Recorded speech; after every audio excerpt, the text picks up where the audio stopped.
Hello, everyone.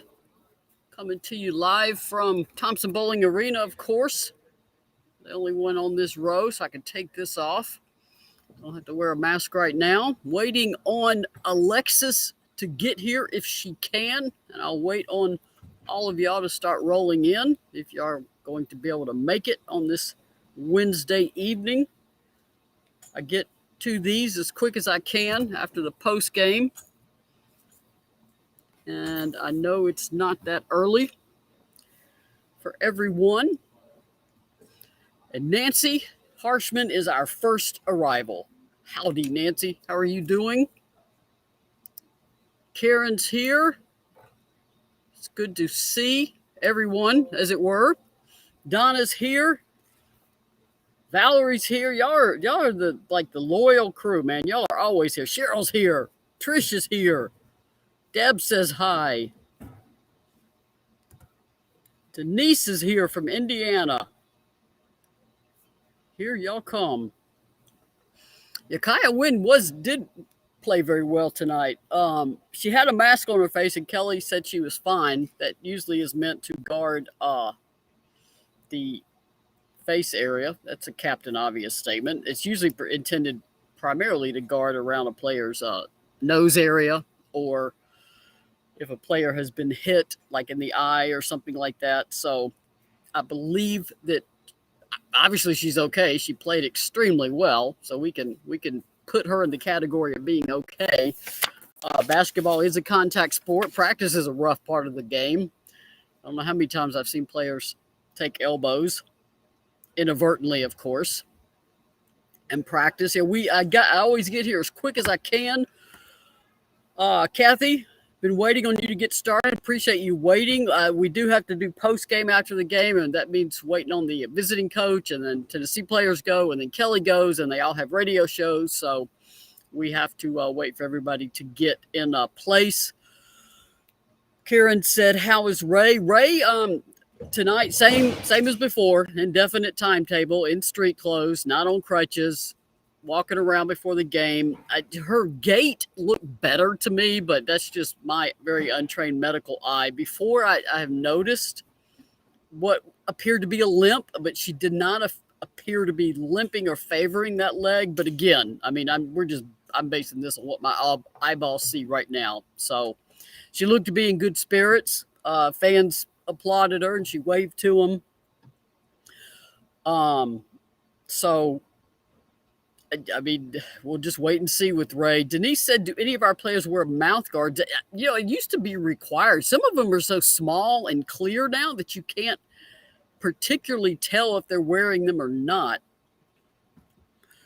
Donna said Ray had ears on her. She was happy, singing and dancing a wee bit from my seat. Yeah, Ray was in good spirits. Today was also the last day of class, which can put anybody in good spirits. Now, of course, they've got to get back and get ready for exams. Exam starts Friday. So you don't have much of a break, but just the fact that you got through classes is always a relief if you're a college student or a high school student. I think everybody remembers the last day of class. Kathy said my daughter hated wearing a mouth guard. Yeah, players, I know they're optional in the WNBA, and some people do not wear them. They annoy them. They do not like it. But it is a safety issue. Renee said, question, since there were folks bitching on Facebook, is Pat's stool still courtside, or is it the stool there just an orange stool for Coach Kelly Harper? The orange stool has not been courtside for 3 seasons. I believe Holly Warlick is in possession of that, which she should be in possession of that. I believe there is an orange stool there, but it is not that particular one. And I think part of it too is that, you know, Pat's name is on the court, and there are reminders of Pat every time you walk in here. And I think sometimes for the current players, you don't always want the specter of that always there, because that's such a high standard to live up to. And I also like I said, I don't believe that particular stool is even in the building anymore. And it's where it should be, really, with Holly. Um, and yes, there is still an orange stool, and that's the one race it's on, and that has been there all seasons. Laura's just getting here. So what's up with Kaya's mask? She did great despite the mask. Laura, we asked Kelly about it post game. She said she was fine. No specific details. Clearly, we saw from the game she was fine. Typically, those are worn if a player has taken an elbow to the face somewhere, an eye, a nose. It's there for protection, but whatever it's guarding or protecting her from, she was aggressive as could be. She may have been more aggressive with the mask on. She's a pretty aggressive player anyway. So Renee said, thanks. I didn't think Pat still would be there. I would have thought at the Women's Basketball Hall of Fame. That could be a destination for it at some point, but right now I think Holly having it is a really good thing. Did Paris get to watch this game? Credence, no, she was here. She was here Sunday through Tuesday. She obviously being in high school, she had to squeeze this trip in and get back to school, to get back to class and to get with her team. It's a little bit harder to take these official visits once your own high school season starts with classes and your own practice and your own game. So that's why so many of them happen in September or early October before their high school seasons really get in full stream. Michael Seabrook said, "What did Kelly say during postgame?" She's obviously happy with the win, likes the adjustments they made at halftime. Tennessee Tech has a loaded non-conference schedule. They are playing very good teams, including Florida Gulf Coast University, and they managed to put up 69 points against them. That's a ranked team. Very well. They are very disciplined on Tennessee Tech is on offense and defense. I was impressed with this team. I think they can do well in their conference.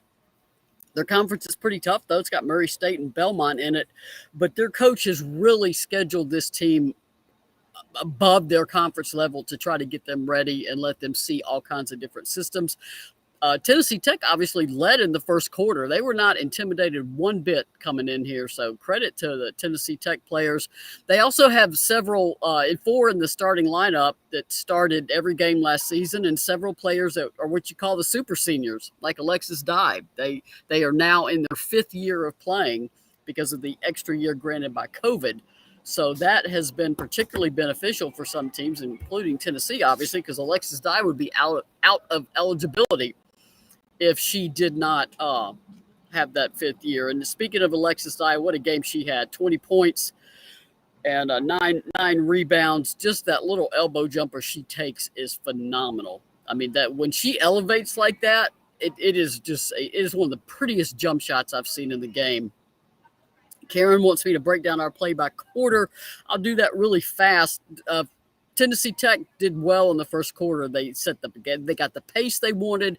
They spread Tennessee way out. They made Tamari come away from the paint because their 6'3" forward is a mobile post player who does not have to play in the paint. She will extend all the way out of it. And Tennessee Tech, like I said, was not intimidated. Tennessee led at the end of the first quarter by a point. They also led at the end of the second quarter at halftime. But the Tennessee Tech team, they did really well in that first half. Tennessee made some adjustments with their defense, particularly how they were guarding screens. Tamari was explaining it post-game, and it changed the game. I mean, Tennessee Tech scored 5 points in the third quarter, and then it was pretty much over at the end of the third quarter. And the fourth quarter, Kelly was able to go deep at her bench, get a lot of good minutes for the freshmen, and the final score turned out to be 76-48. Credence said Tennessee dominated the boards. They did, thanks to the strength of the second half. The boards were 53-27. It was close at halftime, particularly after the first quarter. In fact, it was 20-15, and Tennessee Tech had 8 offensive boards. They had more than Tennessee. So it was something that they wanted to address at halftime. What Kelly said she really liked about this team is that, they're happy with the win. You're 7-0. Be happy with the win. But they immediately were pointing out things they need to do better. and she said, we're doing what you want a team to do. We're getting better with the win. She said that, they weren't overjoyed and acting happy. They weren't sad, but they were very aware of things that they need to improve on. So that's the sign of a mature team. Tamari Key's a different player as a junior, particularly in the post-game press conferences. This is when you see a player, everything really starts to gel and make sense. They're more comfortable. Tamari is a great, fantastic post-game interview now. As a freshman, they're a little bit more hesitant, or if they haven't had a lot of media experience. So Tamari Key is really becoming one of our go-tos in a post-game. So is Jordan Horston. But for this particular post-game, we had Tamari Key, Alexis Dye, of course, who was also player of the game, and Tess Darby.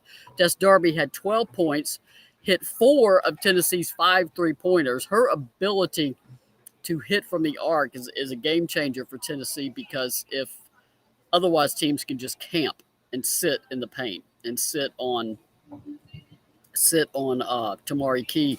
Karen asked if I'm concerned about the slow start. No, because this is basketball. Tennessee Tech is a very disciplined team, a team that knows exactly how it wants to run its offense and defense. And like I said, they may be 2-5, but they have played a loaded up non-conference schedule. They're a fun team to watch. Tennessee Tech is, because they understand their game plan and they're doing their best to execute it. And do you want Tennessee to come out guns blazing every game? Yes, but you're going to have games where you don't. And then, so how do you adjust? Now, if Tennessee had started that third quarter still sort of in a sort of a mode where they weren't really accelerating their offense and their defense, and you might start to get a little concerned. But as I mentioned when we first got here, today was the last day of class. The exams start Friday. There's kids have got a lot on their plate right now in terms of finishing class, which they did today, and getting ready for exams. So and also getting ready for games. So sometimes it's not unusual for this time of year for a team's focus to wander a bit sometimes, because there is so much on their mind and on their plate with class. Double-digit scores. Let's see. It looks like there were 3. Alexis Dye with 20, Tamari Key with 11, and Tess Darby, of course, with 12. Jordan Horston came very close with 9. She also had 6 assists. Tennessee had 21 assists. Jordan Walker added 5, so that's 11 assists from the 2 Jordans. So that was a good stat. 16 turnovers. That's manageable, but there were several, like Kelly said, we got to eliminate the ones where we're just giving the ball away. Now, you make a pass, or you're trying to do something, or there's a great defensive play by the opponent. You're going to have some, but she wants to eliminate those ones that are just too easy for the opponent. Tennessee had 4 steals, 10 blocks, 4 by Tamari Key, 2 by Tess Darby, and 1 each by Jordan Horston, Kean Green, Caroline Striplin, and Emily Saunders. Really good to see Caroline Striplin in there. She was figuring things out very well. She got almost 10 minutes of play, put up 6 points and 5 boards. Sarah Puckett looked good in her minute. She had 5 points. She also hit a 3-pointer. And at one point late in the fourth quarter, Kelly had at least 3 freshmen on the floor. She had Jessie and Emily were able to get minutes. That's what you want. You want a game where you can get some players some time and keep everybody fresh. So all in all, Tennessee will take this and really take those board numbers, 53-27. So, and Kathy said it's not easy being a student athlete. No, it's not. You're getting tired too at this point of the season. Rachel said, why did Wynn have a mask? I missed it. Kelly just said she's got to wear it for a little while. She didn't specify. Typically, that can be to protect a player's nose, teeth, eyes. It could mean that there was a hit taken, an elbow taken. It could be a myriad of things as to why a player would be in a mask. So, obviously, it's not impeding her play in any way, because she had 6 points and was incredibly aggressive on defense and tying up loose balls. She had a solid game. Let me see some of the comments. Darby was on point tonight. Loved the quick release shot. Yes, Valerie, she was. That first half, that was a heck of a pass from Jordan Horston. She was way over here. I'm looking straight at the court because I'm on the baseline. She was way on this side of the court and just fired that pass cross court before Tennessee Tech could react, and Tess Darby just drained that shot. So Kathy said Di got flustered in the post game. She needs to get used to that. She'll be on camera several more times this season. She will. She'll do fine. I think sometimes it can be a little intimidating when that camera comes, when that TV camera comes right at you. But yeah, it would behoove Tennessee for Di to have some more player of the game interviews, because when she gets that mid-range jump shot going, that's a beautiful, beautiful shot. Kathy said Tech seems well coached. They do. Karen Rosamond, she's been there 6 seasons. Kelly even told her team, this is a game where we don't take care of business, we can come up short. They're a well-coached team. They have an excellent game plan, and they had some size. They had a really agile 6'3" forward that could move around and move Tamari around. So Tennessee plays best when it's crashing the glass so hard, and that of course was just one of the things that turned that game around. And then they made adjustments at halftime on their defense, and that's what you want. I don't think I have missed any questions. If I have, throw them back in there. Cheryl said, I'm trying to do question. Do teams try to keep progress of injured players and possible return dates on the down low for competitive reasons? I know it's not a crystal ball, but is it purposely kept quiet? Cheryl, I think that's part of it sometimes. Also, I mean, you don't want to give any of your opponents a competitive edge by basically outlining your injured list. I mean, like even the NFL, I mean, they wait until the last minute to declare a player inactive. So I think they have until like 2 hours before kickoff or something like that. So it's that, and it's also medical privacy. A player has to authorize any release of medical info, and I mean, if I'm a player, I'm not authorizing it. I mean, it's really nobody's business what the details of your injury are. Now, once you get over it, if you want to say something, I can see that. Kathy said hockey keeps injury secret. Yes, they do, Kathy. They'll say like lower body, upper body, which could be anything. I think primary reason for that with professional sports is much more of a competitive advantage. I think in college sports, it's some of that, but it's also medical privacy. So I think that's part of it too. Can you, Karen said, can you explain why TK getting banged in the back on the paint is not a foul? I mean, actually, Tennessee was over the back too. I mean, I'm not really upset with these officials because they weren't calling Tennessee for any of those ticky-tacky fouls either. I mean, sometimes if a player stays vertical, there can be contact. If the player's gone straight up and Tamari's gone straight up and there's contact, it's not a foul. It's a foul if you slam into them because you moved your body into them. But if you both are going straight up and you have contact, that's not a foul. And I'd love to see the women's game call that more like the men's game and not call some of these fouls where both players are vertical. Mally Horston said, I wish commentators as a man would not speak about a woman's body language because he don't know what goes on with the lady. I have not heard the commentary, of course, Mally, but you're not the only person who mentioned that on Twitter as being annoyed by it. And yeah, I would agree. I mean, that is a former Vol player, and he does a lot of these SECN plus games. But I do tend to agree that reading someone's body language, if you can't really relate to that type of body language, is not always a good idea. And I'm always of the opinion that let's get more women calling women's sports, more women coaching women's sports. So that's not any slight on any male announcers, but the more women on the sideline, the better for this game. That's where women's opportunities exist more in this sport, is on the women's side. Kimberly said, do we know how Paris Clark's visit went? I mean, everything I can tell is it went fine. She was here. She got here Sunday. Team also got back Sunday. And official visit's usually about 48 hours, so she would have been out of here yesterday. Like I said before, the players are these players are in their high school seasons now. Their high school practice official visits are not as easy to do as they are in September for that reason. So you've got to sometimes you get odd visits that are happening in the middle of the week. No, I do not know which way she's leaning. If I know she visited Arizona. We know that from social media. Um, there could be a third visit or there may not. I think she is low keying this purposely. She's not calling a lot of attention to it.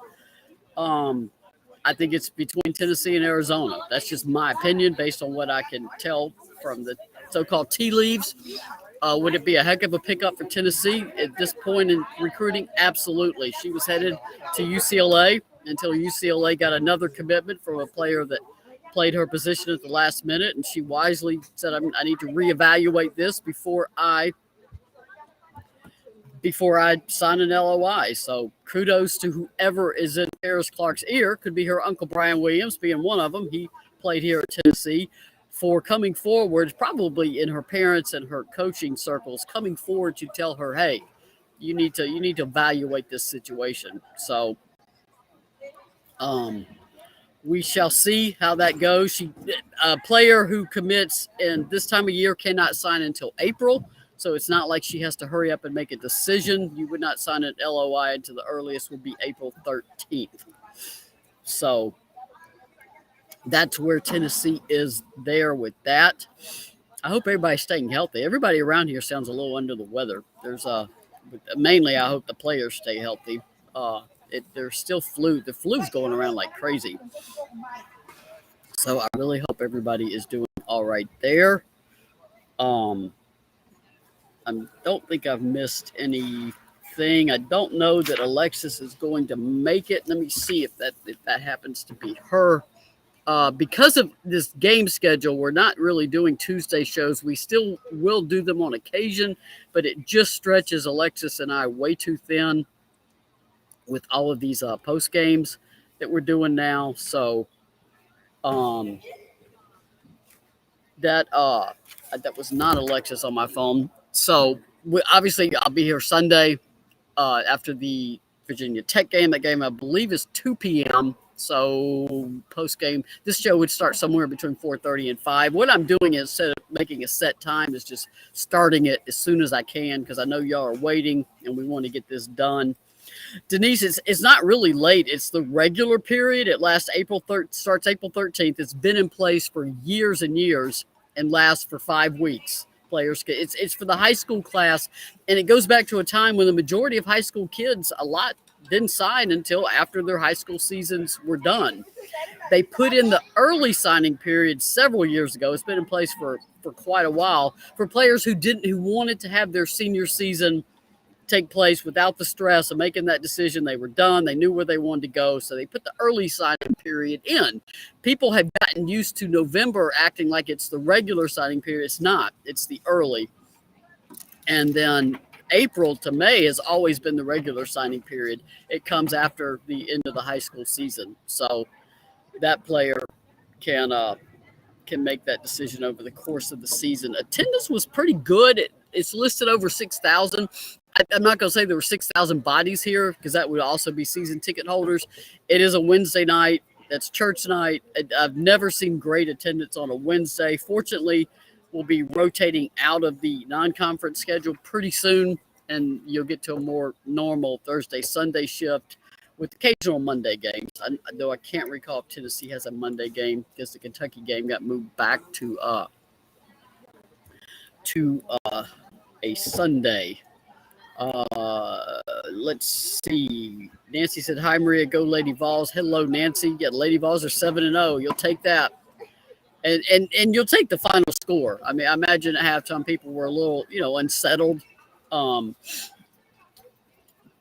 But it's Tennessee made the adjustments you want and looked better in the second half, and that's exactly what you want.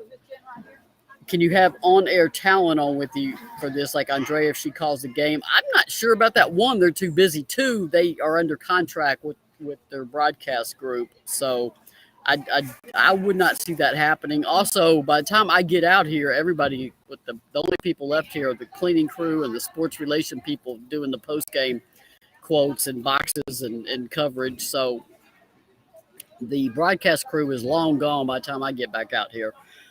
Because once the game ends, they're done. Once the game ends, my real work begins. So it's it would they are headed to their hotels or their homes or wherever they want to go, probably dinner. So I don't think I missed any other questions. Amanda said the smaller in-state schools are always motivated to play Tennessee. Absolutely, and they should be. I mean, and applaud Tennessee for coming in. Now, a game like this, too, these are ones Tennessee needs because they don't expect a return. Like a Stanford, that's a home and home. I mean, Virginia Tech, that's going to be a home and home. So a team like Tennessee Tech, Chattanooga, they may play here 3 times before Tennessee goes there. So this gives Tennessee, these schools have to have more home games, and they have to have teams that are willing to come in without a return trip the next season. So that's great that that Tennessee Tech came in here, and obviously Kelly talked about growing up 10 minutes from there, and her brother played there, her father played there, her mother played there. So long history in her family with the Golden Eagles. Julie said, just catching the show. I'm late. Couldn't watch the game. Was it on TV? Seems Di had a big game. Do you think she'll be big for us as the season goes on? Di can score. When she is hitting that little, it's a little elbow jumper. It's a lost art in the game, that little 15-footer. I mean, when she can hit that shot, I mean, it's a real, almost an unguardable shot. And if you do go out on her, somebody's probably going to be open underneath. So I think Alexis absolutely can have games like this. And if she doesn't score 20 points, she's going to be all over the glass. She's just an excellent pickup for Tennessee. And another example of how the transfer portal changes rosters every year. Because, I mean, imagine this game without Alexis Dye. It's the transfer portal is made a roster go season to season. Terry said, Maria, thank you for doing these shows. Nashville fans love them. That's good, Terry. I'm jealous, too, because it's an hour earlier over there. It's not so late over there. And yeah, we started this, thought it would be fun to do, and have just kept doing it. It's a good way to connect with fans right after the game and answer y'all's questions and talk about the game. The plus minus for Tennessee is incredible. Jordan Horston's at 30. Tess Darby's at plus 26. Tamari Keys at plus 26. Sarah Puckett at plus 22. These are just incredible numbers, particularly with minutes spread so far out. Tennessee also shot 47.9%. I think they were shooting over 80% in the third quarter, which is phenomenal. Free throw percentage, they were only 3 of 7, so it's a small sample size, but it was 42.9%. I'm worried about that poor little free throw percentage. That has got to get better. Cheryl Ford said, educate us on what that means. What means? Cheryl, I didn't follow something. So if you expand on that question. Oh, plus minus. That is the efficiency scoring that professional sports use. And now Kelly loves it. Kelly's a mathematics major here at Tennessee when she was a student. And she absolutely loves it because it gives her insight into not only how individual players are doing on the court, but how individual combinations are working. And a plus minus, I mean, obviously you want to be in the plus, but I mean a plus 5 or plus 10, plus 15, these plus minus numbers are so high. It's an efficiency that not only accounts for your scoring, but it also accounts for your defense and how you are stopping the other team from scoring. It factors in rebounds, it factors in assists, it factors in turnovers.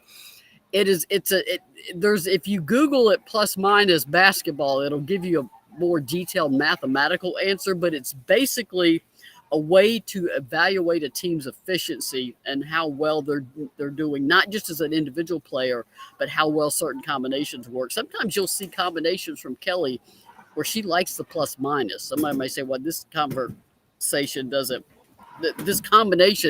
make a whole lot of sense, but it does to Kelly on paper. That's that mathematics major coming in. Mally said, wow, I can't believe 30 for my kid. Yeah, she's plus 30 on this game. Highest one on the court there. Just That means Tennessee is doing well when she's in the game on both ends. So that's a heck of a stat. Like I said, Tamari plus 26, Alexis plus 16, and Sarah Puckett plus 22.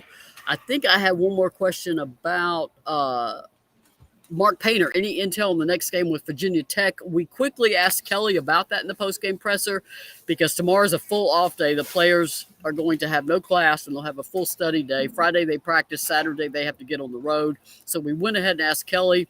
She said they have a post player that is incredible and hits a boatload of shots, and they surround her with three 3-point shooters.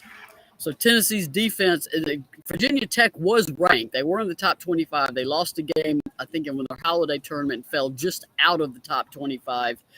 That is going to be a heck of a game, and it's in Blacksburg. This is going to be probably Tennessee's biggest test since South Florida was a heck of a test. I mean, Kansas pushed Tennessee quite a bit, but this is going to be Tennessee's biggest test since, I would say, South Florida is this game at Virginia Tech. So that's on the ACC network if you get that channel. If you don't, I will be live tweeting it. I'm at Cornelius on Twitter. I live tweet every game with time, score, situation, what's going on. I do that because as a fan of other games when I'm trying to keep up with Twitter, it drives me crazy when they tweet a score like every 10 minutes. And so I thought I'm just going to tweet these Lady Vol games. Like I want scores to be tweeted when I'm trying to keep up. So Dwayne Kipp said they are well coached as well. Absolutely. Virginia Tech is going to be a very challenging game. Donna said it's on Hulu. So those of you who have Hulu can get the game on Sunday. It's a 2 p.m. Eastern tip. So that will be a must-watch TV for Lady Vols. And, of course, you will see me after the game, hopefully Alexis, if we can track her down. I should probably finish uploading this video and get home. My dogs are going to want dinner. So thank you, Molly. Goodness gracious. I knew I'd have to. Molly said since Texas. Yeah, Texas was after South Florida. I operate in like 24-hour spheres. Like I know what's happening this 24 hours and where I have to be in the next 24 hours. And every day before that, it's just a blur. It's just like one long day. So Cheryl said, then 5 home games. Yippee, yes. Bless that. One, it's easier for me to cover them if I can be here, and it's just great to be able to see the team in person. I like to watch what I want to watch, not necessarily what the camera wants me to watch. So there's other things I'm trying to keep an eye on. Joan said, thanks as always, Maria. Rhonda said, be blessed always, Maria. Denise said, thank you. I return all of the blessings and thank you. Thank you for being here. You don't have to give up your time on this evening to be here. You could be in the bed or watching something on TV or doing something else. So thank you for your passion and your loyalty to this program and the Lady Vols. Mark says thanks. Both Nancy's. Nancy Norberry, Nancy Harshman say thanks. Karen says thank you. Nancy said Lopi needs some love from Mom. You need to get home. Yes, I do. Lopi, my little cat, she's gone through some health issues. She's bouncing back again for those who follow me on Facebook or Instagram. So, yeah, I need to get home and check them out. I did send a friend by. Go check on her while I was here since I was gone for quite a bit. So a friend went by and checked on her, sent me photos, and Lopi's doing well. So that is that's a wrap for tonight. Don't forget to support. Karen is reminding me to thank Terry. Please remember to support OrangeMountainDesigns.com. They have incredible items right now. They keep adding items. I can't keep up with it. So OrangeMountainDesigns.com. Please go get all of your holiday presents, whichever holiday you celebrate, from Hanukkah to Christmas to Kwanzaa. Please shop for yourself. You've been good this year. Shop for yourself. Shop for your friends. Everybody have a good rest of the evening, and I will see all of you on the internets here on Zoom, on the Restream on Facebook and Zoom. And not Zoom, Facebook and Twitter or YouTube at Sunday afternoon. We'll say between 4:30 and 5. Y'all take care and peace.